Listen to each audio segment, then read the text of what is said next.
नमस्कार श्रोते हो, रेडिओ जयंतच्या आनंदी कट्ट्यावर मी अनुराधा आपणा सर्वांचं मनपूर्वक स्वागत करते.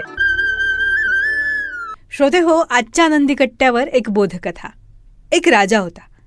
त्या राजाला उमेद सिंग आणि रघुवीर सिंग असे 2 पुत्र होते. एकदा हे दोन्ही राजपुत्र जंगलात शिकारीसाठी गेले. वाटेत त्यांना एक मोठी नदी लागली. दोन्ही राजपुत्रांना नदीत आंघोळ करावीशी वाटली. मग ते दोघंही जण नदीत स्नान करायला गेले. पण नदीचं पात्र त्यांच्या अपेक्षेपेक्षा खूप खोल होतं. रघुवीर सिंग पोहताना थोडं पुढे अंतरावर गेला. तो पोहायला लागलाच होता की एक जोरदार लाट आली आणि रघुवीर सिंगला आपल्याबरोबर दूर घेऊन गेली. भीतीमुळे रघुवीर सिंगचं भानच हरपलं.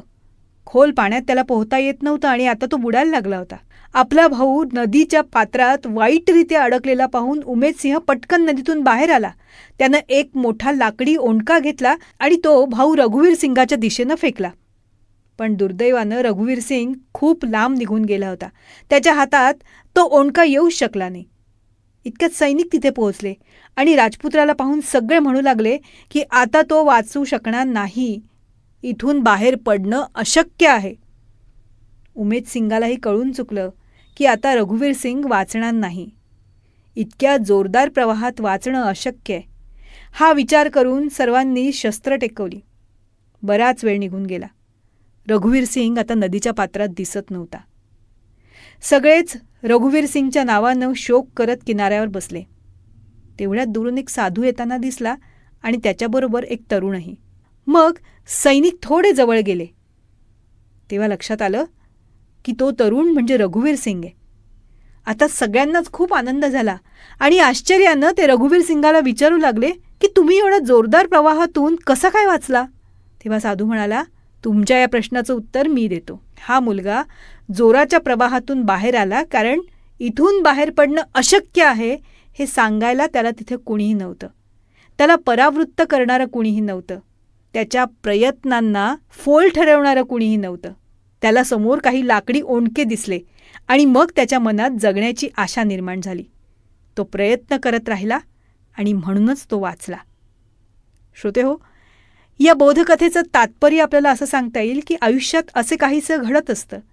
जेव्हा इतर लोक एखादं काम खूप अशक्य असं म्हणायला लागतात तेव्हा आपणही ते काम करण्याचं सोडून देतो. कारण ते काम अशक्य आहे हे आपणही मान्य करायला लागतो. इतरांच्या म्हणण्यावरून आपण आपल्या क्षमतांचं मूल्यांकन करतो.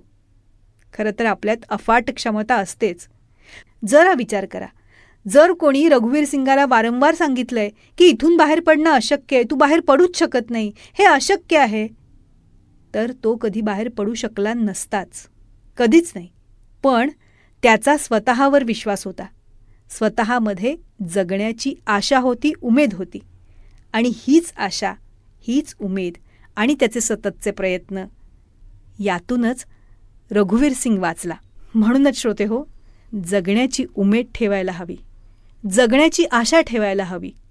यातूनच आपले सततचे प्रयत्न करायला हवेत आणि यशापर्यंत पोचायला हवं. हो ना?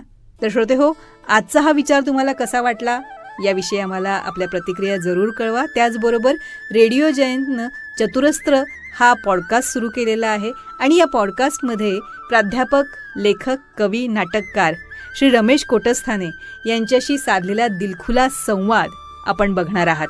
या संवादाचे दोन्ही भाग आपण आपल्या चॅनलवर अपलोड केलेले आहेत, तेव्हा हे दोन्ही भाग जरूर बघा. ते तुम्हाला कसे वाटले याविषयीच्या प्रतिक्रिया नक्कीच आमच्या कमेंट बॉक्समध्ये लिहा.